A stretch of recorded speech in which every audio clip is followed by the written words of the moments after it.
Welcome back to Film ReVision, the online talk show that discusses 25 films from 25 years ago. During the 50s and 60s, the movie musical was the most lucrative and popular genre. By the 70s, however, and the rise of the film school generation, the genre had all but faded away. Very few musicals were even attempted during the 1980s, but in 1983, one very important one was released, and it is our film for discussion today, Barbra Streisand's Yentl. To discuss Yentl with us today, here are Jim Cairl, an actor, writer, and also a former champion on Jeopardy, incidentally, from Westchester, New York, and also Jordan Kingston from here in New York City. She is a merchandising director for a major fashion magazine. Jordan, what did you think of Yentl? I liked it. You liked Yentl? Pleasantly surprised. I thought it was heartfelt and endearing and a really, cute movie. I could have done without the music, actually, but... So the musical element was actually a distraction for you? I thought it was oddly placed within the movie. I want to get back to that question because I don't know what you mean by that. But before that, I want to see what Jim has to say. I actually thought it was a bit of a mess. I think at the end it was probably a net positive. A net positive? Yeah. It's not a mathematical equation, Jim. I don't know about that. I liked it. I liked it just fine, but I thought there were several glaring flaws. I think most people that know me would expect me to trash Yentl, but I'm going to surprise you both. I adore this movie! And I disagree with most of what you said, and a little of what you said. I love the music. I think it's great. I really actually love Mandy Patinkin in the movie. Mandy Patinkin is awesome. I think he's fierce, he's passionate. I like him a lot, too. Do you think he's sexy? I did. Okay. I did, as it went on. I didn't think he would be a good person to ask the question. So. No, but and that's why I like the movie. As a woman, I get into the love story aspect of it, and I started to think all of a sudden that this really hairy guy was really cute and kind of hot. But it was his passion, I think, that made him, definitely. Barbra Streisand was almost a little bit too slapstick. I know that the movie sort of straddles that, it has these comic elements in it, but I felt she was a little bit too broad for some of that. The flustering around, trying to find that boyish quality, I thought a little bit borderline. But I really bought her as a boy. There were times when I forgot I was watching Barbra Streisand, and in a Barbra Streisand movie, that's very hard to do. Right. I found my sympathies going more to him. I found him as a character more interesting. He was great. They were doing different things. I think he tends Name a false moment dominate for her. Dominate. What does that mean? I mean, like, he's got this character that's so passionate. As a girl pretending to be a boy, she has to be shy and withdrawn. She has the weaker character in those scenes, but that doesn't make her performance any less I don't know if she has the weaker character. I mean, in those debate scenes, she's willing to give as just as much as he is. She's passionate about law and the Talmud and learning, and when in those scenes she's going back and forth with him. But I think he always in a lot of those scenes he's pulling focus from her. His character is coming off stronger than hers. But if any scene that he's in, he is the focus of. He's supposed to be like he is. If he's in a scene, it's about his brother, or it's like those scenes that he is in are not about her. But it made me want to hear his story more than her story. Once she got to the city and started studying, and I still think this is an issue of passive characters versus aggressive characters, and I feel like at this time in this journey, you're looking at him through her eyes. But did you fall in love with him too? Is that what it boiled down to? Did you dislike her performance as much as Jim did? No, I liked it.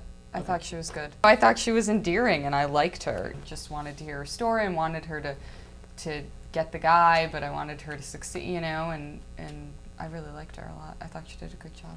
I think for her to do as much as she did, writing, producing, starring, and acting, groundbreaking for women in the industry. I mean, and that needs to be considered, I think, when looking at Yentl through a historical prism. Right. Well, I mean, I don't want to take anything away from this groundbreaking thing. I just think that there were things that suffered because of everything. It wasn't Reds. Warren Beatty was able, what he did with Reds was not what. See, I don't know about that. I don't think it's a stronger film. Reds is so sprawling and narratively disjointed. This is 134 minutes long, but it's a constantly moving, a tight script.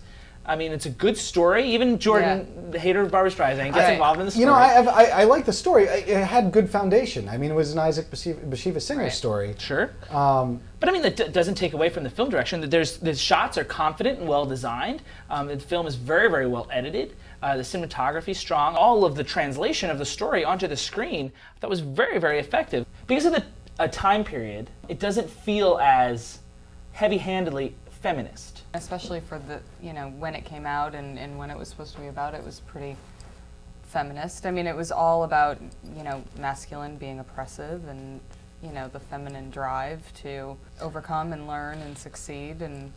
But by placing it at a time where that's the norm, does that dilute the message, if that is the message? No, I don't think so. Yeah, no, I would think that would actually make the message stronger. That, in what sense? You know, that the penalty for doing standing what up she and did. being yourself and living who you are, or even disguising yourself in this case to be what you want to be, carries much greater risks. So she's that much more courageous a person to be doing that. And I think, I mean, maybe we don't understand, especially at that time, and in Jewish culture, you know, the whole, like, evil eye, you're a demon, if you read type of, you know, there were a lot of repercussions for what she did, and she just didn't care. Like, I think she should probably, you know, be like a feminine hero type. I thought it was interesting that she abandoned being a man to go on the boat back to New York. I think that's great. I think it makes sense. I think it's a logical solution. Yeah, I think it was her only choice. Yeah. In the book, Yentl chooses to remain Anchal. I think that would be against the message. I think the end message of this feminist film, if you want to call it that, is that hiding as someone else is not as progressive as being out there and being yourself. I mean, if she can't do it in that community, then she'll go to a community where she can. I think it's a better ending than what you're telling me the book has. I mean, I do too. So 1 to 10, and why? I'd give it 7, I think, because I was really surprised. I liked it. I thought it was a good story, and I liked the whole, you know, feminist aspect to it, and I was pleasantly surprised. Jeopardy champ! Probably 6.5. People love 6.5. It's amazing how that number keeps coming up. I thought there were some flaws in the movie. I didn't care much for Barbra Streisand's performance, but I thought overall, I thought Mandy Patinkin's performance really lifted it up. Stylistically with the music, I didn't really care for the, you know, sometimes singing, sometimes not. I'm going to give the film a 10. It was that good. I think all the elements of this film came together. I think it's a really well edited, very, very well shot film. I think the music is great. I like all the performances. I really think it's a great, great film because it makes me feel something, and I'm a cynical bastard. So if I'm going to feel something, that's an achievement. I just really was swept up in this story. I really feel like there's a lot of craft in this film, and Barbra Streisand does not get enough credit as a strong filmmaker. So that's it for today. Thank you very much to Jim and Jordan for coming out today. Actually, Yentl was a film that we looked at from a cinematography point of view when doing preparation for Myriad Arts' first feature film, Homecoming. I've actually got a clip to show you right here, and you can see that the bright highlights above the characters during a moment that the audience has been anticipating for the entire film.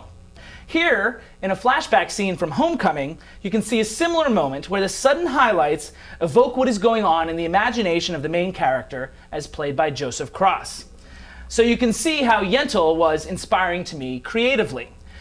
You can see the full scene of that flashback scene from Homecoming on YouTube, posted very recently as a sample scene from the film. So be sure and check that out. Reel 13 busts out Alfred Hitchcock this week, but it's old Hitchcock.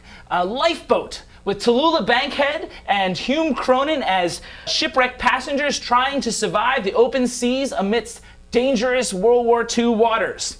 It's a terrific film.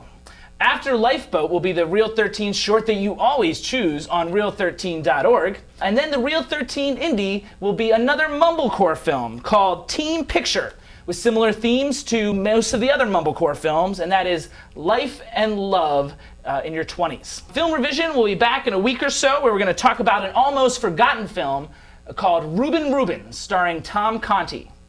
Until next time.